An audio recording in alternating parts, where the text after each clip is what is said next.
सभी लोग आज जो है हम लोग मेरुदंड से संबंधित किए जाने वाले कुछ अभ्यास अपनाएंगे। आज हम आपको मेरुदंड के अभ्यास जिसको हम मेरुजाया और मरकट आसन कुछ लोग इसको कहते हैं, कुछ लोग इसको क्रोकोडाइल पोज कहते हैं। तो इन सभी अभ्यासों के द्वारा हमारे संपूर्ण आरोग्य की प्राप्ति हमें कैसे होती है उसके बारे में बताएंगे। पूरा मेरुदंड से संबंधित दोष जैसे स्लिप डिस्क है या हमारे नेक रीजन में जो प्रॉब्लम होती है उसको दूर करने का उपाय बताएं। तो सबसे पहले हम क्या कर रहे हैं, मेरुदंड को व्यवस्थित करने के लिए हम धीरे से लेट जाते हैं और लेटने के बाद सबसे पहले हमें बॉडी को तानना चाहिए। ऐसे हम शरीर को स्ट्रेच कहते हैं। इसको कहते हैं संपूर्ण शरीर का तानने वाला क्रम। इसको सामान्य रूप से सर्वोत्तम और आसनों के रूप में इसको सुप्त ताड़ासन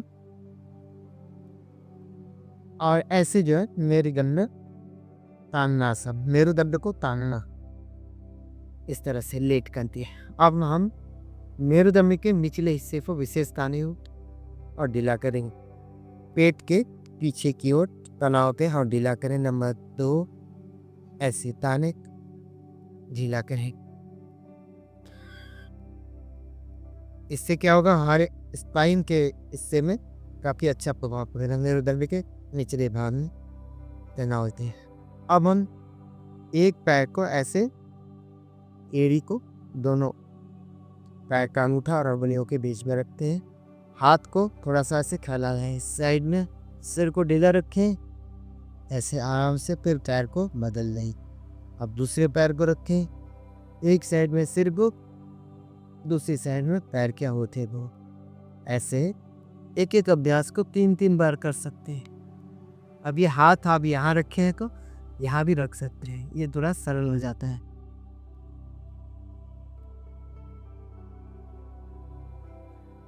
ऐसे हाँ, पहला नंबर, दूसरा नंबर और ये तीसरा नंबर। अब तीसरे के बाद चौथे में क्या करना है, एंकल पे ऐसे क्रॉस कर लेना है। एक साइड में सिर को, पैर पर अंगूठा जमीन से, दूसरी साइड में पैर को। अब ये पैर कदम दिया हमने ऐसे, ये सिंपल पोज है लेकिन हमारे मेरुदंड के ऊपर ही निचले से संतुलन स्थापित करते हैं। ये 4 अभ्यास का हो गए। अब इसे आप एक एक को 3-3 बार अपना सकते हैं। अब इसके बाद अगले 4, नंबर 1 ये थोड़ा सा विशेष है। अब इसमें क्या करते हैं, पैर के तल्ले को घुटने के ऊपर रखते हैं एक साइड में, और जिस पैर को रखा है हमने उसको हम अपोजिट में ले जाते हैं। लेफ्ट को रखा है तो राइट साइड में, सिर को उसके अपोजिट। धीरे धीरे हमको इसे भूमि के नज़दीक लाना है। अब इसमें हाथ फंसा लेते हैं, ध्यान रखना जबरदस्ती नहीं करना। ऐसे धीरे से वापस आना है, फिर हाथ को बदल देंगे। जो हाथ हमने घुटने के ऊपर रखा था अब वो हाथ हमारा ऊपर चला गया। अब दूसरे पैर को मोड़ा हमने और दूसरे हाथ को, यानी कि जिस साइड में जा रहे हैं उस साइड का हाथ घुटने के ऊपर रखना है। कब तक, जब तक कि नी ग्राउंड से स्पर्श ना करे, घुटने जमीन से न लग जाए। सिर को हमेशा अपोजिट रखना है और भुजा सीधी खींची भी, आराम से दूरी आपको कम करनी है धीरे धीरे। और इससे आप देखेंगे ये जो आपकी स्पाइन है, निचला हिस्सा विशेष प्रभावित होगा। पेट में अच्छी ट्विस्टिंग होगी। मेरुदंड से संबंधित, पैनक्रियास से संबंधित दोष से आप लोग पड़ जाते हैं सब अभ्यास को करने से। अब ये दूसरा क्रम यानी कि छठा अभ्यास, 5वां अभ्यास था ये छठा अभ्यास, यानी ये दूसरे क्रम का पहला और ये दूसरे क्रम का दूसरा अभ्यास। अब दोनों घुटने मोड़े हमने, एक साइड में घुटनों को, दूसरी साइड में सिर को ढीला किया। पैर एक दूसरे से मिले रहेंगे। अंगूठे से दोनों एड़ियों से घुटनों से ऐसे मिले रहते हैं। असहज नहीं रहना चाहिए, इसका विशेष ध्यान रखना है। ऐसे सहज होकर के ये हमारा दूसरा क्रम भी पूर्ण हुआ। अब दोनों पैरों में ऐसे दूरी बना करके, एक साइड में दोनों पैर को और दूसरी साइड में सिर को, इस तरह से। इसको जठर परिवर्तित आसन भी कहते हैं,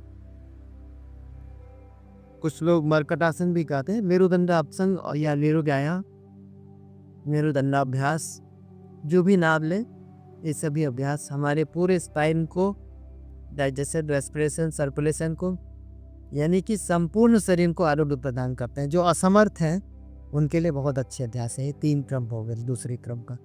अब चौथे क्रम में क्या करना है, इसको ऐसे क्रॉस कर लेना है और अच्छी तरह फिक्स कर लेना है और एक साइड में ऐसे गिरा देते हैं सिर को, दूसरी साइड में इसी तरह से आप एक साइड में दोनों घुटनों को आप देखेंगे जो पैर ऊपर है उसके अपोजिट साइड में ले जाने में ही आपको अच्छी फीलिंग होगी, इसलिए ऐसे ही करना है।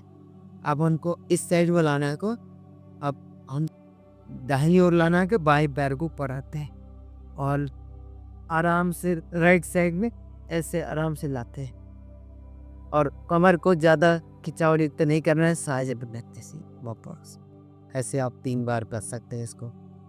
ये हो गया हमारा 4, यानी कि दूसरे का 4 यानी 8 क्रम पूरा हो गया। अब 9वें क्रम में क्या करना है, हमको दोनों घुटनों को ऊपर उठा लेना है।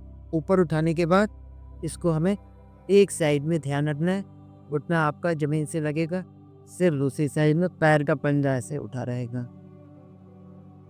ऐसे ही साइड चेंज करना है, दूसरी साइड में जाएंगे।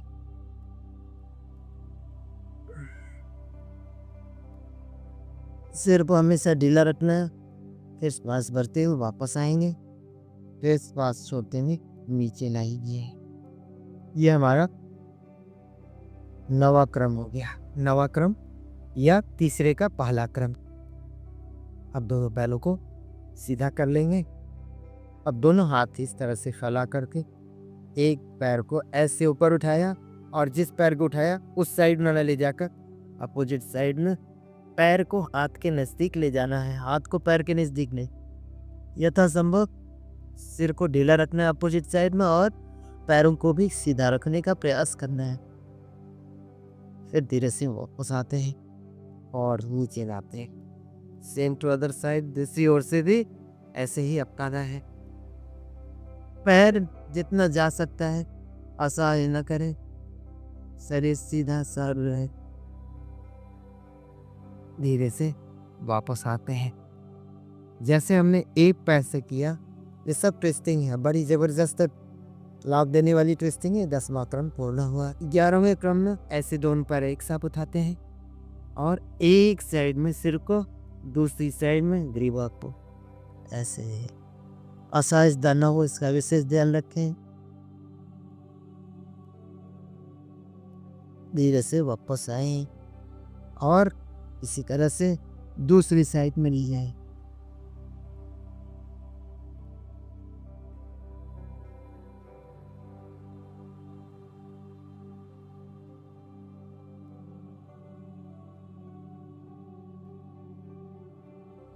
धीरे से ऐसे वापस आते हैं, धीरे धीरे वापस भूमि पर।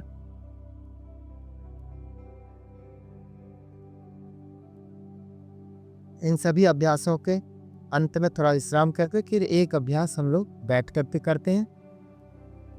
ऐसे हम बाई तरफ से बैठ जाते हैं। बैठ कर करने वाला क्रम बहुत कठिन नहीं है, बहुत सरल है। उसमें 2 क्रम है।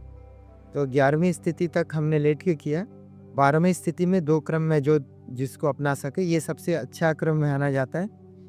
एक साइड में हम ऐसे जाते हैं और घुटने के ऊपर हाथ रख लेते हैं। जैसे हम लेफ्ट साइड में गए तो लेफ्ट हैंड पीछे, राइट हैंड हमारा लेफ्ट नी के ऊपर, ऐसे बॉडी को ट्विस्ट करते हैं। ये सबसे अच्छा क्रम माना जाता है। इससे हमारी पैंक्रियाज पर, पूरे मेरुदंड पर अच्छा प्रभाव पड़ता है। ऐसे 3 से 5 बार इसको भी कर सकते हैं। पूरा शरीर सीधा रख करके ऐसे ट्विस्ट करना है। इससे बॉडी में पेन नहीं करता है। जैसे कपड़े को निचोड़ देते हैं तो क्या होता है, उसमें से जंग निकल जाता है। पहली बार निचोड़ते हैं तो थोड़ा निकलता है, दूसरी बार थोड़ा और अधिक, तीसरी बार में पूरी तरह। तो पूरा बॉडी का पेन दूर हो जाता है, मसल्स बहुत अच्छे हो जाते हैं, रक्त संचार, प्राण संचार पूरे शरीर में व्यवस्थित ढंग से होता है। इसलिए मेरुदंड के अभ्यास करने वाले को कॉन्स्टिपेशन की प्रॉब्लम नहीं होती, इंडाइजेशन की प्रॉब्लम नहीं होती, गैस्ट्रिक प्रॉब्लम नहीं होती है, back pain, neck pain, back muscles में पेन या बॉडी में किसी भी तरह का पेन नहीं होता है। डाइजेशन बहुत अच्छा स्ट्रांग हो जाता है। इसलिए इस अभ्यास को सभी को अपनाना चाहिए। वृद्धों के लिए भी विशेष उपयोगी। ध्यान रखना है कि इनमें से जो अभ्यास हमारे लिए ज़्यादा उपयोगी है उसको हम नियमित अपनाएं, निरंतर करें और उतना ही अभ्यास करें जितनी हमारी सामर्थ्य है। इस प्रकार से हमने ये जो है 12 कोर्स जाने और फिर इसके बाद आसनों का अभ्यास जब करेंगे तो आसन बड़ी सुगमता से होंगे। फिर आसनों को कैसे करना है, एक-एक आसन के बारे में हम आपको अगले उसमें बताएँगे। नमस्कार।